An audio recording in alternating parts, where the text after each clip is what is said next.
Assalamualaikum warahmatullahi wabarakatuh. Kembali lagi bersama dengan saya, Anggreta Febriana Putri, dalam pembelajaran IPA. Minggu lalu kita sudah belajar tentang suhu dan perubahannya. Nah, hari ini kita akan melanjutkan. Khususnya kita akan mempelajari terkait konversi suhu dan perubahan. Nah, perubahannya itu untuk pemuaian zat padat, cair, dan gas. Sebelum memulai pembelajaran, yuk kita simak gambar di bawah ini. Gambar yang paling kiri itu ada termometer dengan skala Celcius dan Fahrenheit. Nah, dua termometer ini digunakan untuk mengukur zat yang sama, yaitu air. Kenapa sih mengukur zat yang sama tetapi hasilnya berbeda? Nah, kemudian gambar yang kedua, ketika kita memasak air, lama-kelamaan air itu akan mendidih dan akan tumpah. Kemudian gambar yang ketiga, ketika kita menuangkan air ke gelas, bisa jadi gelas tersebut akan retak atau pecah. Dari gambar ketiga tersebut, kenapa sih hal itu bisa terjadi? Untuk mencari tahu penjelasannya, yuk kita simak pembelajaran hari ini. Yang pertama, kalian harus mempelajari tentang konversi suhu. Nah, di sini kalian bisa menentukan rumus yang digunakan untuk melakukan konversi suhu. Penjelasannya seperti ini. Kalian mempunyai termometer dengan skala X dan Y. Nah, termometer skala X itu digunakan sebagai suhu yang sudah diketahui. Kemudian skala Y itu untuk menentukan suhu yang ditanyakan ketika melakukan konversi suhu. Nah, skala pada suhu itu pasti ada titik minimum dan titik maksimum. Titik minimum itu sebagai titik beku, sedangkan titik maksimum itu sebagai titik didih. Nah, persamaannya akan menjadi X atau suhu benda yang diketahui dikurangi X minimum dibagi X maksimum dikurangi X minimum, sama dengan Y atau suhu benda yang ditanyakan dikurangi Y minimum dibagi Y maksimum dikurangi Y minimum. Berikut ini contoh soal terkait konversi suhu. Nisa mengukur suhu air yang sedang dimasak. Ketika menggunakan termometer berskala Fahrenheit, hasil pengukuran suhunya sebesar 167 derajat Fahrenheit. Jika diubah menjadi Celcius, berapakah suhunya? Tadi diketahui 167 derajat Fahrenheit. Ditanyakan berapa Celcius. Nah, kalian masih ingat kan? Kemarin kita sudah mempelajari tentang skala suhu. Ini kita harus membandingkan dua termometer yang berbeda, yaitu termometer X dan termometer Y. Termometer X sebagai termometer pada suhu yang sudah diketahui, dan termometer Y sebagai skala suhu yang ditanyakan. Nah, kita kan sudah mengetahui suhu Fahrenheit-nya dan ditanyakannya Celcius. Kalian masih ingat kan kalau skala Fahrenheit itu memiliki titik tetap bawah sebesar 32 derajat dan Celcius itu 0 derajat. Sedangkan Fahrenheit itu memiliki titik tetap atas atau titik didih sebesar 212 derajat dan Celcius itu 100 derajat. Karena diketahui 167 derajat berarti ada di sekitar sini. Ini sebagai X dan ditanyakan Celcius kan, jadi ini sebagai Y.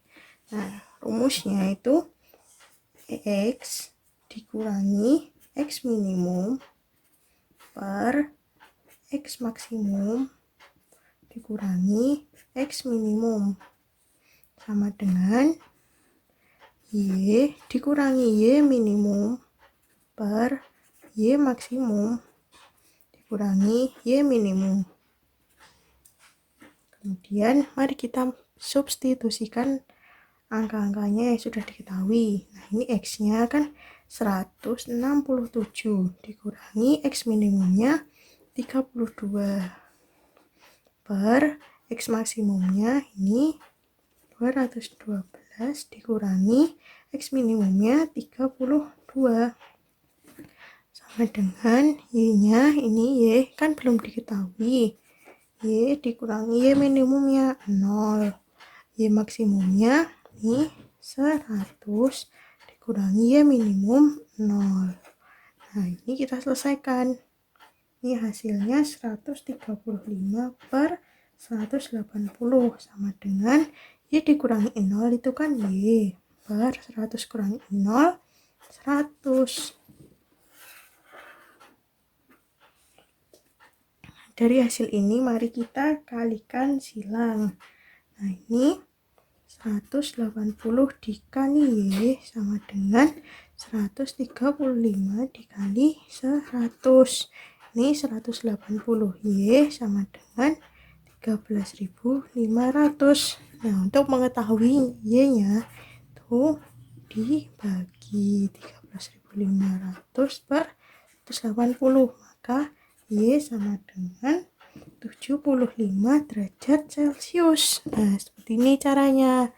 Untuk persamaan ini juga berlaku dalam menghitung skala pada temperatur yang lainnya. Misalnya diketahui derajat reaumurnya, kemudian ditanyakan derajat Celcius, atau derajat Celcius ditanyakan Kelvinnya. Nah, seperti itu. Kita akan mempelajari tentang pemuaian. Apa yang terjadi pada benda jika suhunya berubah? Salah satu perubahan yang terjadi pada benda adalah ukuran benda itu akan berubah. Jika suhu benda naik, secara umum ukuran benda akan bertambah. Nah, peristiwa ini disebut pemuaian. Inti dari pemuaian yaitu zat akan memuai jika suhunya naik dan menyusut jika suhunya turun. Jenis pemuaian yang pertama yaitu pemuaian zat padat. Zat padat dapat mengalami pemuaian, misalnya saat menuangkan air panas ke dalam gelas, tiba-tiba gelas itu retak. Nah, kalian bisa lihat di gambar sebelah kanan ini. Ini gelas yang retak ketika dituangkan air panas ke dalamnya.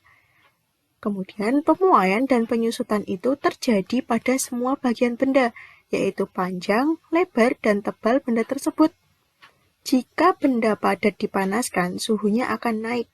Pada suhu yang tinggi, atom dan molekul penyusunnya akan bergetar lebih cepat dari biasanya sehingga benda tersebut akan memuai ke segala arah. Kemudian, besaran yang menentukan pemuaian panjang zat padat adalah koefisien muai panjang. Koefisien muai panjang suatu zat padat adalah bilangan yang menunjukkan pertambahan panjang tiap satu satuan panjang pada zat jika suhunya dinaikkan 1 derajat Celcius. Pemuaian zat padat itu meliputi muai panjang, muai luas, atau muai volume. Untuk muai panjang itu persamaannya delta L sama dengan alfa kali L0 dikali delta T. Sedangkan muai luas itu delta A atau luas, atau bisa juga area, sama dengan beta dikali A0 dikali delta T. Sedangkan muai volume itu delta V sama dengan gamma dikali V0 dikali delta T. Nah, untuk rumus yang ada pada baris kedua atau ketiga itu merupakan penjabaran dari rumus pada baris pertama. Untuk keterangannya kalian bisa perhatikan di penjelasan sebelah kanan ini.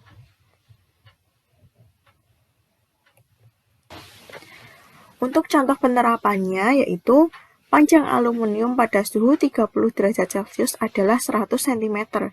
Koefisien muai panjang aluminium adalah 0,00025 per derajat Celcius.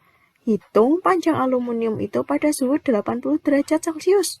Nah, pertama-tama kita mencari apa yang sudah diketahui. Yang diketahui yaitu L0 atau panjang mula-mula sebesar 100 cm. Kemudian koefisien muai panjangnya atau alfa sebesar 0,00025 per derajat Celcius dan delta T sebesar 50 derajat Celcius. Kemudian kita menentukan masalahnya, yaitu menentukan panjang pada 80 derajat Celcius atau LT. Kemudian bagaimana strateginya? Yaitu menggunakan persamaan pemuaian. Penerapannya yaitu LT sama dengan L0 ditambah L0 dikali alfa dikali delta T. L0-nya kan 100 ditambah 100 dikali 0,000025 dikali 50. Nah, hasilnya 100,125 cm. Pemuaian yang kedua yaitu pemuaian zat cair dan zat gas. Nah, untuk pemuaian zat cair dan zat gas itu ada gejala-gejalanya, yaitu yang pertama adanya kenaikan suhu, yang kedua adanya perubahan tekanan, dan yang ketiga adanya penambahan suhu, kecuali dalam peristiwa anomali air. Apabila kamu mengamati perubahan air pada saat dipanaskan sampai suhu 4 derajat Celcius, akan menampakkan keanehan. Pada kondisi suhu 4 derajat Celcius, permukaan air menurun yang berarti volumenya mengecil, sedangkan massa jenisnya terbesar atau membesar. Peristiwa keanehan air pada suhu 4 derajat Celcius disebut anomali air. Peristiwa ini bisa kalian lihat di grafik bawah ini, terkait tinggi air dan suhunya, serta massa jenis dan suhu air. Jadi, ketika terjadi anomali air itu volume dan massa jenisnya berbanding terbalik. Nah, ini ada contoh gejala pemuaian. Nah, ini gejala pemuaian pada zat padat. Yang pertama yaitu pemasangan rel kereta api. Pemasangan rel kereta api sengaja diberikan celah. Hal ini agar memberikan ruang muai bagi besi atau balok ketika suhu mengalami peningkatan. Ketika diberi ruang muai, maka rel tidak menjadi bengkok saat terjadi pemuaian. Yang selanjutnya yaitu pemasangan kaca jendela. Pemasangan kaca jendela sengaja dibuat tidak rapat. Hal ini agar kaca tidak pecah ketika terjadi pemuaian. Kemudian celah pada sambungan beton. Nah, saat kalian bepergian dan melihat jalan yang terbuat dari beton, maka beton satu dengan beton lainnya diberi celah sedikit. Hal ini agar beton tidak bengkok saat terjadi pemuaian. Lalu ada celah pada konstruksi jembatan. Pemberian celah pada konstruksi jembatan akan memberikan ruang muai pada besi. Ujung jembatan logam dibiarkan memuai dan ditopang dengan roda agar bisa bergerak bebas. Nah, kemudian ada pemasangan kabel listrik. Pemasangan kabel listrik dibuat renggang atau kendor. Hal ini bertujuan agar ketika terjadi pemuaian, kabel listrik tidak putus. Begitu pula ketika kabelnya ini tidak memuai atau saat malam hari kabel ini menjadi tidak kendor. Gejala pemuaian pada zat padat yang selanjutnya yaitu keping bimetal. Ini ada bimetal aluminium dan besi. Bimetal merupakan dua keping logam yang disatukan atau dikeling dan memiliki muai panjang berbeda. Dua logam yang dikeling disebut dengan keping bimetal. Misalnya antara besi dan aluminium seperti gambar di atas, di mana besi mempunyai koefisien muai panjang 11 kali 10 pangkat negatif 6 per derajat Celcius dan aluminium mempunyai koefisien muai panjang 25 dikali 10 pangkat negatif 6 per derajat Celcius. Nah, bagaimana sih prinsip kerja bimetal? Prinsip kerja bimetal yaitu menggunakan konsep pemuaian, khususnya muai panjang. Bimetal peka terhadap perubahan suhu. Jika keping bimetal dipanaskan, maka akan melengkung ke arah logam yang memiliki koefisien muai panjang kecil. Bila didinginkan, keping bimetal akan melengkung ke arah logam yang angka koefisien muai panjangnya besar. Nah, bisa kalian lihat pada gambar sebelah kanan ini. Bimetal dipakai sebagai termostat. Termostat merupakan alat yang memiliki fungsi ganda, yakni sebagai saklar otomatis dan sebagai pengatur suhu. Sebagai saklar otomatis biasanya digunakan pada setrika listrik, lemari es, bel listrik, alarm kebakaran, rice cooker, oven, dan bila sudah sampai batas panas yang diinginkan, maka bimetal akan melengkung, memutuskan aliran arus listrik, dan alat kembali dingin. Sehingga bimetal akan lurus menghubungkan arus lagi. Nah, seperti ini cara kerja bimetal pada setrika listrik. Gejala pemuaian yang kedua yaitu pada zat cair dan zat gas. Pemuaian zat cair tidak melibatkan muai panjang ataupun muai luas, namun hanya muai ruang atau volume saja. Semakin tinggi suhu zat pada zat cair, maka semakin besar pula muai volumenya. Contohnya yaitu ketika menggunakan termometer. Ada lagi ketika merebus air dan air itu mendidih dan tumpah. Nah, pemuaian zat gas itu terjadi karena adanya kenaikan suhu udara. Salah satu contoh pemuaian zat gas adalah sebuah mobil atau motor yang sedang melaju kencang di jalan raya tiba-tiba bisa meletus begitu saja. Mengapa hal tersebut bisa terjadi? Nah, pemuaian zat gas itu sama dengan pemuaian yang terjadi pada zat cair, yaitu hanya mengalami muai ruang atau muai volume saja. Maka ketika ban itu meletus, itu disebabkan karena terjadi tekanan yang tinggi dan suhu yang panas sehingga terjadi pemuaian zat gas. Cukup sekian untuk pembelajaran kita hari ini. Terima kasih. Wassalamualaikum warahmatullahi wabarakatuh.